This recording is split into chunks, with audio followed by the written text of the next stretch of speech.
dibandingkan dengan partai-partai lain, PKB itu lebih sensitif gender. Dia lebih memberi ruang terbuka buat calon-calon perempuan untuk tampil. Kita lihat menteri perempuan PKB siapa? Kan ada perempuan. Menteri-menteri partai-partai lain punya menteri perempuan paling Golkar. Tapi PKB meski jumlahnya angkanya sedikit, tapi dia ada. Ya.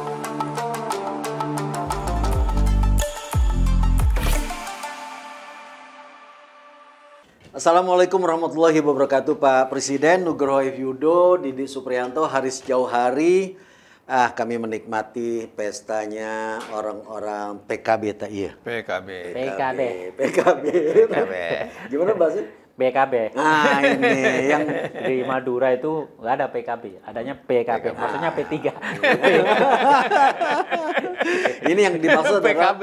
PKB-nya P semua, PPP. PKB maksudnya. Ya, PKB. Jadi ini soal Partai Kebangkitan Bangsa. Ulang tahun deh hari ini. Ya, hari ini ulang tahun ke 23 Juli. Ulang tahun yang ke-27. Nah, Chan berarti ini minimal besok udah harus lu tayangkan nih, Chan. Jangan kelamaan kan. Kasihan Caimin nanti nunggu-nunggu. Iya kan? Caimin canggih. Bagaimana dia bermain politik itu, waduh, lu nggak bisa meremehkan kan. Orang bilang tuh dulu kan, wah Caimin anak kecil gitu segala macam lah ya kan. Tapi sekarang terbukti kan udah bukan anak kecil lagi jadi. Iya, lihat. Kan dulu waktu beliau berantem dengan Gus Dur. Kan ini apa? Kita banyak yang berpikir dia hancur selesai dia. Kan siapa berani lawan Gus Dur kan? Wali Gus Dur. Tapi kan ternyata ya memang setelah itu 2009 kan PKB jatuh ya. Nah, ini kalau data ini orang pemilu gitu. 99 kan dia dapat 51 kursi. 2004 DPR ya? DPR ini ya. 52 kursi naik kan. Dipimpin Gus Dur, terus kemudian Kisruh pasca 2004 Kisruh beralih ke Muhaimin kan. Itu jatuh memang.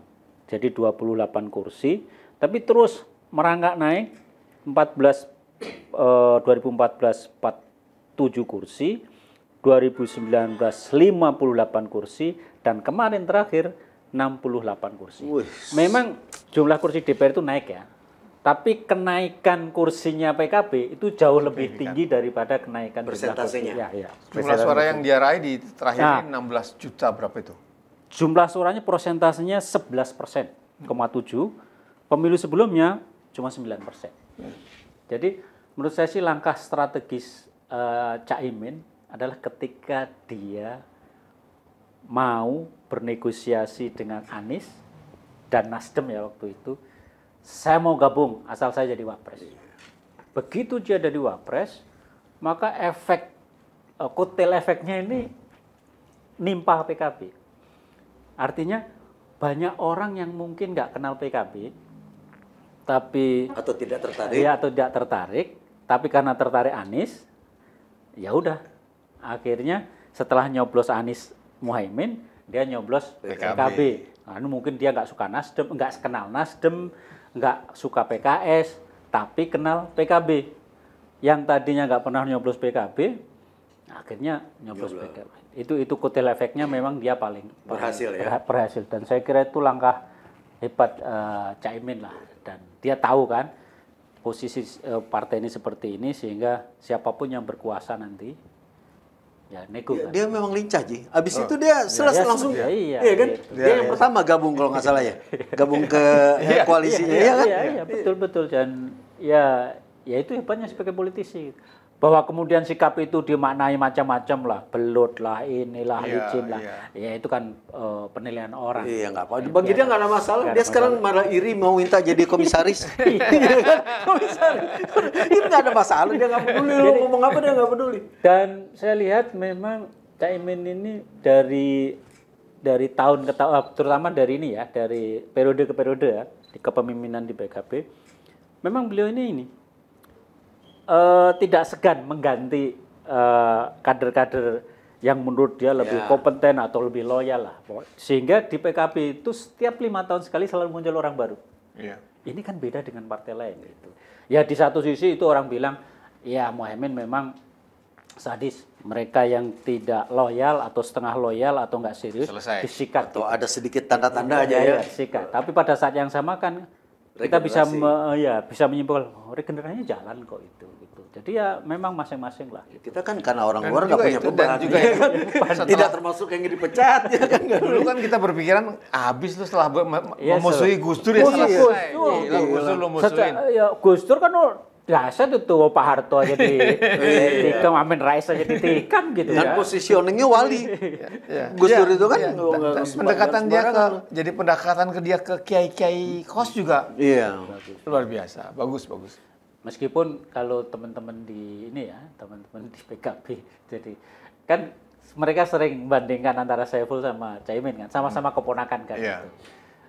Enak tuh sama Saiful. Kenapa? Ininya lancar jalan. Tapi kalau Caimin itu mikir betul gitu, kira-kira kompensasi yang akan kita dapat apa? Termasuk sama Kiai. Oh gitu. Iya. Dalam soal ngasih amplop nih lah kira-kira ya. Sama Kiai juga gitu. Support lah, mensupport. Jadi kalau misalnya ada kepastian Sumbangan. ini ya, Caimin sih baik-baik saja. Tapi kalau Gus Ipul itu dia rata, cuman kadang-kadang ya jumlahnya enggak. Ya, jumlahnya aja yang beda. Iya. Ya kan? Kebagian semua kebagian ya kan. Tapi ini kan menarik Saiful juga kan, Ya. jadi barisan ikut pemerintahan menjadi menteri sosial, meskipun itu katanya kontribusi NU ya. Tapi kan ya NU PKB kan apa ya 11-12. Ya, karena dulu Gus Dur pernah mengatakan bahwa yang keluar dari NU itu tidak hanya telur. Yang keluar dari ayam. Jadi dia ingin menggambarkan NU waktu itu kan ada dua, ada PKB, ada Partai P3. Islam, bukan partai. Oh, PKNU. Yang apa? Yang adiknya Gus Dur malah kalau nggak salah itu. Ada ya. Ya kan. Lalu dia bilang bahwa Yang keluar dari ayam itu Iya, bukan yang telur. yang itu di acara gua dulu tuh. Yang keluar dari ayam itu bukan cuma telur, dia bilang. Tai juga. Maksudnya PKB telur, yang satu dia bilang tai. Gua bilang gila dalam acara secara langsung. Ya begitulah. Iya kan, jadi memang udah dari awal Gus Dur udah bilang jadi kedekatan NU dengan PKB itu memang. Tapi memang kalau kita lihat ya, sebetulnya kan suara PKB ini dari NU. Ketika P3 turun terus, itu kayaknya larinya ke PKB gitu. Jadi ini ya kan P3 semakin terpuruk kan karena salah strategi.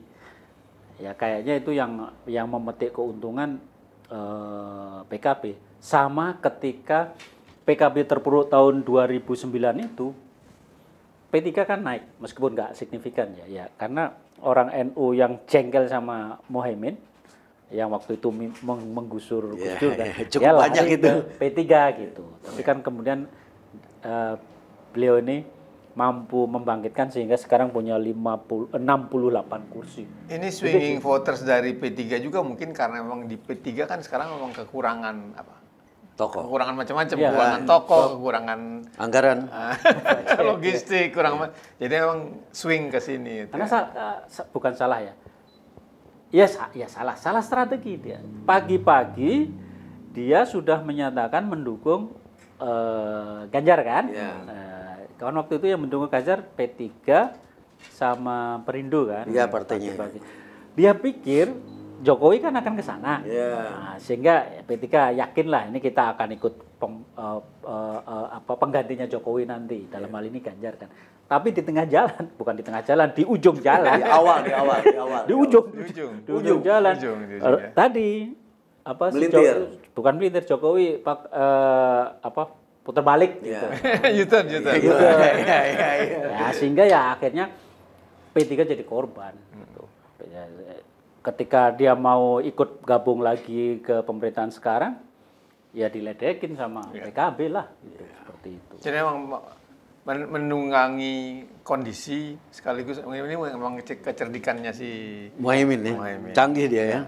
Dan kita sebenarnya berharap buat kematangan, buat proses demokrasi yang lebih dinamis memang baik begitu. Artinya tidak ada di koalisi pemerintahan itu juga harusnya orang-orang yang cukup kompeten di ini.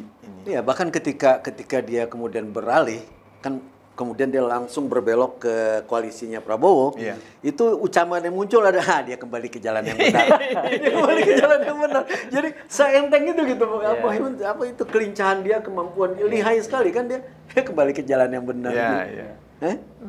Jadi kita ucapkan selamat nih kepada PKB ini. Selamat ulang tahun. Selamat ulang tahun. Selamat ke. Tapi saya kira yang ada hal yang menurut saya bagus dibandingkan dengan partai lain ya. PKB itu memang dia basisnya NU, ideologinya dalam tanda petik kan Islam jamaah Islam ini apa? Ahlus Sunnah wal Jamaah. Suku yang apa? Yang orang NU siapa sebenarnya gitu kan? Dia Katolik yang di Muhammadiyah. Katolik di Muhammadiyah. Katolik kok Ahlus Sunnah wal Jamaah. Oh, Katolik Ahlus Sunnah wal Jamaah. Ini Muhammadiyah ya. Nah, dalam praktek berpolitik PKB ini menjalankan prinsip tadi ya, Ahlus Sunnah wal Jamaah. Yang menonjol dibandingkan dengan partai lain adalah sifat inklusifnya. Dia terbuka. Di banyak tempat di mana NU sedikit, Muslimnya sedikit, itu banyak loh orang-orang Kristen, orang-orang Katolik masuk PKB, bahkan banyak yang jadi juga. Saya ingat pemilu 2004 itu salah satu tokoh yang berhasil masuk DPR dari Papua, Katolik itu. Itu satu. Yang kedua, dia lebih akomodatif terhadap perempuan. Ini beda dengan partai lain ya, yang katanya kesetaraan gender, yang katanya di sisi lain katanya Islam itu kan atau NU itu kan suka memikirkan perempuan.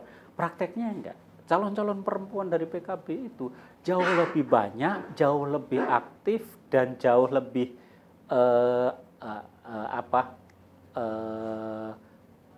kompetitif.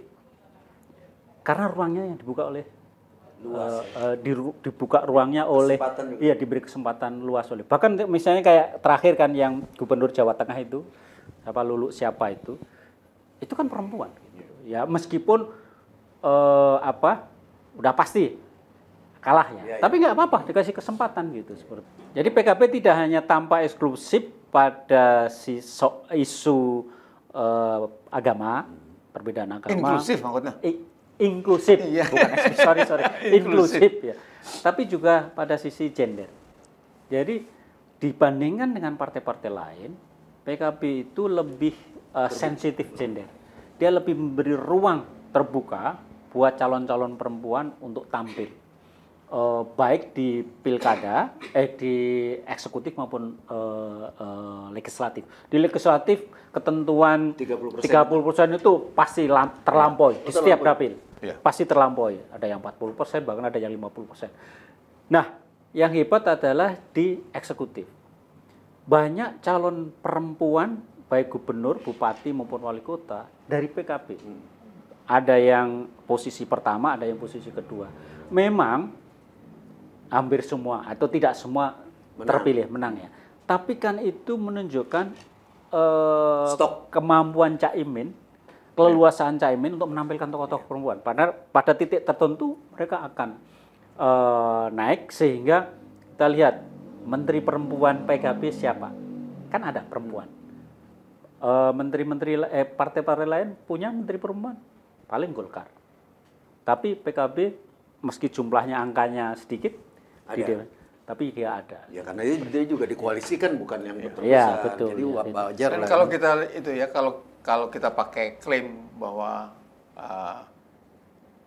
warga NU di Indonesia ini sekitar 40 jutaan ya? 40 jutaan. Itu angka yang dulu itu. Nah, sekarang berapa pakainya? Sekarang mungkin sudah 60 juta. 60 juta lah, 50-60 juta. Dan PKB disebut sebagai partainya orang NU, 16 juta itu menurut gue jangan-jangan paling tinggi. Orang-orang NU yang terserap di partai jangan-jangan yang paling tinggi di PKB. Iya. Dibanding yang lain ya, dibanding yang nyalonin ke kan Golkar. Kebanyakan ada P3 sama Golkar kan. Gitu. Ada ya beberapa yang di PDI dan Gerindra ya. Tapi yang paling banyak setelah PKB adalah P3. Setelah P3 tentu saja. Dan kalau misalnya kecenderungan orang-orang elit, posisi elit di pemerintahan atau di elit politik atau kelas menengah lah, itu banyak orang-orang PKB dan banyak perempuannya itu PKB ke depan, NU ke depan juga akan bebas tuh, bukan hanya miliknya golongan rendah, golongan petani itu juga naik ke atas, kelasnya naik. Artinya PKB ini potensial dan Muhaiminnya lihai. Ya. Dan dalam politik ini kan sesuatu yang harus juga diawasi.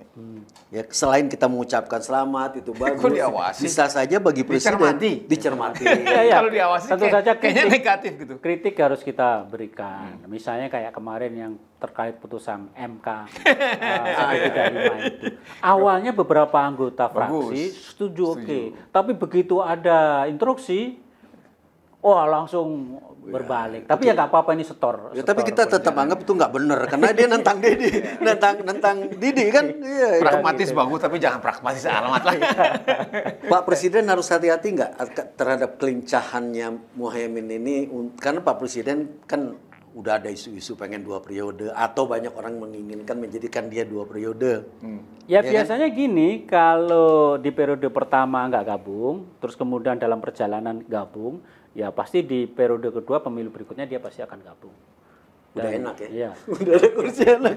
Yang penting adalah bagaimana bagi-bagi jabatannya nanti. Gitu.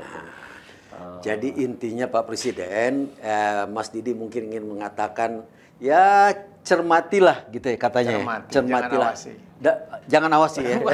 Awasi kayaknya negatif banget kan. Ya pokoknya Muhaimin lincah lah Pak Presiden. Ya kan, lihai. Begitu sajalah kalau begitu.